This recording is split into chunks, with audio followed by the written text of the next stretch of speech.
Coming conduct of Cabinet Secretary Moses Kuria, a man who's continually embarrassing the appointing authority and casting serious doubts on the choice ability of none other than His Excellency, the President.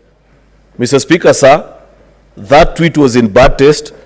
It paints senators as cheap people who have no cognitive abilities to make interpretation of the matters that are before us and make a sober decision that is in the interest of the Constitution and the people of Kenya.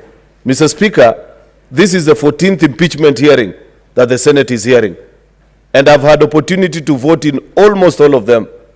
I take great exception in the conduct of Moses Kuria, in the tweet that he sent out, and the things that he said about this House and the colleagues that he's listed.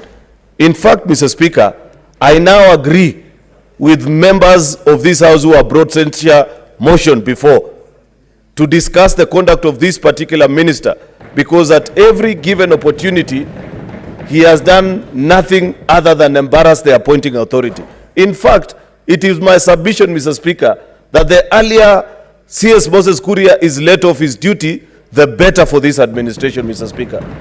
Because every single day, in every action that he undertakes, he continues to embarrass the president and the people. No wonder the people of Kiambu resoundingly rejected his bid to be their governor, Mr. Speaker. It's because of this kind of habit, the kind of things that he says, how he goes about his duties, Mr. Speaker, and overall, his conduct as a human being. Therefore, Mr. Speaker, let Mr. Kuria know, wherever he is, that senators cannot be intimidated, that the kind of monkey business he's trying to introduce cannot be allowed to stand, Mr. Speaker, because this is a distraction.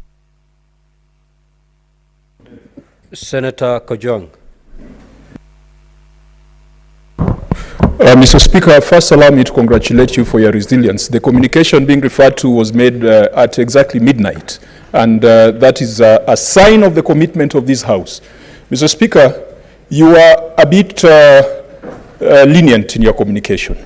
I don't think that such conduct should just be reprimanded and left at that. Mr. Speaker, I want to urge you that this particular cabinet secretary who uses social media to disparage the House, to refer to matters before the House, to speak of the House in a manner that is extremely demeaning, that this particular person be summoned to appear before the House and to be summoned to substantiate those claims that he has made. Because, Mr. Speaker, those kind of utterances have got the effect of belittling this House and taking away any credibility this House would have in future impeachment.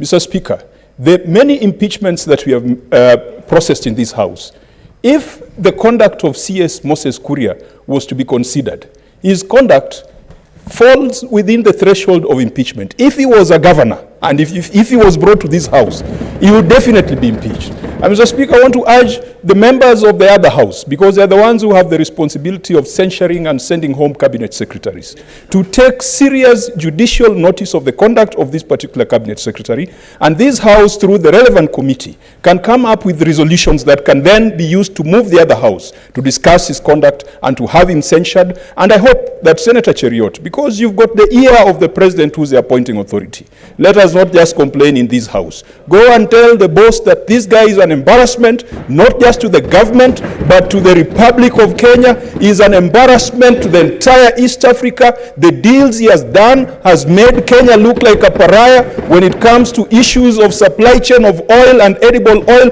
Mr. Speaker, this man must go. We must pronounce ourselves.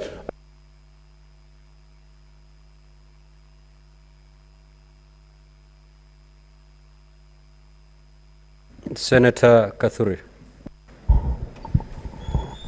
Thank you, Honorable Speaker, for this opportunity also to give my comment on this irritating behavior of the CS for public service.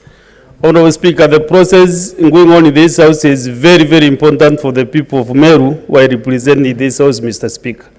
And when a CS, just a log CS, gets out there to make some very funny comments on social media, it is very, very embarrassing, and he is not serving, or whatever he is doing is not for the best interests of the Meru people. And I want to warn him that they should keep off Meru affairs let him concentrate with the work that he has been given by the president. Otherwise, Mr. Speaker, I will request actually on this matter, the other majority leader on the other house, to actually start processing an impeachment motion to this CS. And Honorable Speaker, on this matter, as Honorable Kajwang has put it, after this process is done, I would request that Moses Kuria is called back to this house, is brought before us so that we can discipline him. Otherwise, he is an embarrassment to the people who voted for the Kenya Kwanza government. And he should be relieved of his duties immediately. So the president should take notice what this house has, the comments you are giving us this house, Mr. Speaker. And I want from now henceforth, let Moses Kuria give us peace as a Meru community. We don't want his support. We know what we want, and we know what the best we can do, Mr. Speaker. Senator Sifuna. Mr. Speaker, I am happy that we have come full circle, because this is something that I have said on many stages, that in fact Moses Kuria is an incorrigible national shame. Mr. Speaker, one of the things that I ask myself is just how much embarrassment does the president have capacity to endure? And I can assure you that if nothing is done about Moses Kuria, there is more embarrassment coming. That one I can guarantee. Mr. Speaker, what is most hurtful is that even after your communication, the CS who ordinarily should be asleep thinking about how he's going to make the lives of Kenyans better had the audacity to fire off another tweet on material that was presented before this House. Mr. Speaker, what I want us to do, honestly speaking, action must be taken. I am actually made aware by the members of this House who represent us in the PSC that Moses Kuria ran away with money belonging to Parliament. He should actually be brought to answer questions about those things and removed from his position, because for me, really, there's nothing that brings me greater joy than being proven right about the things that I've said about this administration. And I just want the majority leader, please, about this administration, because as you have said yourself, it casts very serious doubt on the capacity of the appointing authority. How much embarrassment can the president take? It's just one man, Mr. Speaker. So what we want to do, as they said, there's a famous poem by Martin Niemöller. First, he came for the media. And when I brought a motion of censure for the media, some of you are saying, oh, Sifuna is in the habit of attacking this government. Now he has come for the Senate. Do something. Do something about this national shame, because it will continue unabated. That is who Moses Kuria is. I thank you, Mr. Speaker. Senator Wamatinga. Thank you very much, Mr. Speaker, sir. I also like to weigh on this important matter. Mr. Speaker, sir, it is time that we as a country would stand up and be counted with one voice and tell the president that he should not be held hostage by some of these log ministers he has appointed to the government. Mr. Speaker, sir, at this time when Kenyans are suffering from high cost of living, the least that we need are these ministers who cannot even pronounce them to the policy direction, but instead they take it to the tweet and the media to actually abuse and belittle this house. Mr. Speaker, sir, I do join ranks with my colleagues. It is the high time we tell the president he must put the house in order. Some of these cabinet secretaries, Mr. Speaker, they are a big shame to the nation. The only thing that they can do, Mr. Speaker, when we complain of high cost of living, they tell us to go and dig our wells to produce our oil. Mr. Speaker, sir, it is unacceptable. And I would want to put it in no unmistakable terms. Central region is no shortage of intelligent people who are capable of learning the docket that Kuria is learning, and he should be shown the door as early as today, Mr. Speaker. We have the power, Mr. Speaker, to tell the president that indeed such a CS like Moses Kuria should be fired, if not yesterday, today in the morning, Mr. Speaker. It is a great shame to this house and to the nation indeed that someone at the middle of the night, instead of addressing the pertinent issues that are confronting Kenyans, he would take with a cup of, Mr. Speaker, sir, he should be fired. Senator Onyonka.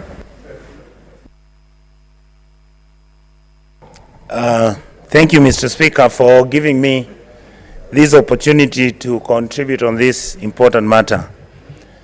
Mr. Speaker, I just want to generalize my comments because there's an observation I have made Many of our leaders want to destroy institutions who have a responsibility of making sure that our country runs properly. Mr. Speaker, Honorable Moses Kuria is somebody I've been in Parliament with for many years, including yourself. To a large extent, we have found him extremely intelligent and somebody who made sense. To some extent, he makes himself look such a foolish man, you wonder whether he even ever stepped into a parliamentary house. And yet, sometimes Moses doesn't understand that what he says means a lot to Kenyans. And indeed, our words have consequences. I would really want to plead with him and many other leaders to realize that these houses, the National Assembly and the Senate, are not just talking shops. This is a place where we discuss national policy. This is a place where we influence public opinion. And this is a place where it is assumed that we'll be providing direction on where our country is going. I really would like, Mr. Speaker, to plead with anybody who knows Moses like I do and many others. We talk to him and tell him that he has to up his game. At this rate, all of us are going to become his enemy. Thank you, Mr. Speaker. Now, honorable senators, we've done 3 senators each from each side. Now, honorable senators, this cannot be a house of lamentations. This is a house of action. Pursuant to the point of order that has been raised by the majority leader, I implore upon you, honorable senators, to use